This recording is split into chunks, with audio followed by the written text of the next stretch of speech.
பங்களாதேஷ் அணிக்கு எதிராக சாம்பியன்ஸ் ட்ரோஃபியில் முதலாவது ஆட்டம் நம்ம இந்தியா 6 விக்கெட் வித்தியாசத்தில் வெற்றி பெற்றிருந்தாங்க. இப்படி இருக்க நம்ம இந்தியா ஒரு கட்டத்தில் ரொம்ப ஸ்லோவான பேட்டிங்கை வெளிப்படுத்தினாங்க. அது மட்டும் இல்லாமல் அடுத்துன்னு விக்கெட்டுகள் சரிவும் ஏற்பட்டுச்சு. முக்கியமாக KL ராகுல் அவருடைய கேட்ச் டிராப் பண்ணது இந்திய அணியின் வெற்றியை இன்னும் கொஞ்சம் சுலபமாக்குச்சு அப்படின்னே சொல்லலாம்.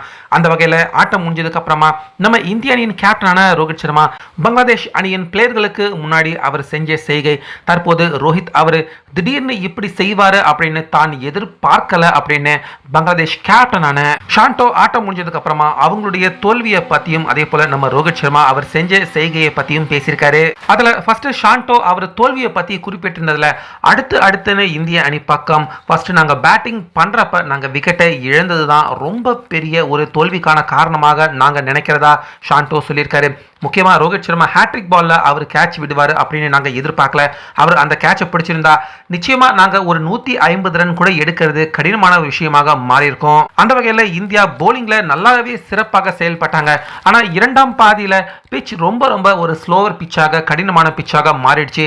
எங்க அணி பக்கம் மட்டும் கூடுதலாக ஒரு ஸ்பின்னர் இருந்தா கண்டிப்பா இந்திய அணிக்கு இன்னும் கொஞ்சம் நாங்க நெருக்கடியை கொடுத்திருப்போம். ஆனா போதிய அளவுக்கு அனுபவம் வாய்ந்த ஸ்பின்னர்கள் எங்க கிட்ட இல்லாதது மிகப்பெரிய ஒரு மைனஸான விஷயம் தான். ஆனா இந்திய அணிக்கு இந்த அளவுக்கு இந்த குறைஞ்ச டார்கெட்டை அவங்க எடுக்கிறதுக்கு நாங்க இந்த அளவுக்கு கடினமான சவாலை கொடுத்ததே மிகப்பெரிய ஒரு நல்ல விஷயமாக தான் எங்க அணியை பொறுத்த வரைக்கும் நாங்க பார்க்கிறோம் அப்படின்னு ஷாண்டோ குறிப்பிட்டிருந்தாரு.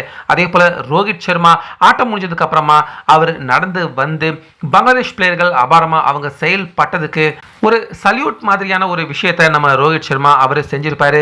ஸோ இதை பார்க்குறப்ப பல பேர் கில் அவரை பார்த்து தான் ரோஹித் சர்மா அவர் இந்த மாதிரி சல்யூட் வச்சிருக்காரு, குனிஞ்சி சல்யூட் வச்சாரு அப்படின்னு நினைச்சிட்டு இருக்காங்க.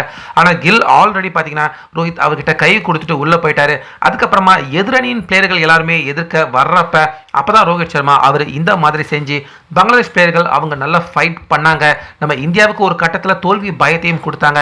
அவங்களுடைய திறமைக்கு மதிப்பு கொடுக்கும் விதமாக தான் ரோஹித் சர்மா பங்களாதேஷ் கேப்டன் முன்னாடி அவங்களுக்கு ஒரு மரியாதை அளிக்கும் விதமாக இந்த விஷயத்தை அவர் செஞ்சிருப்பாரு.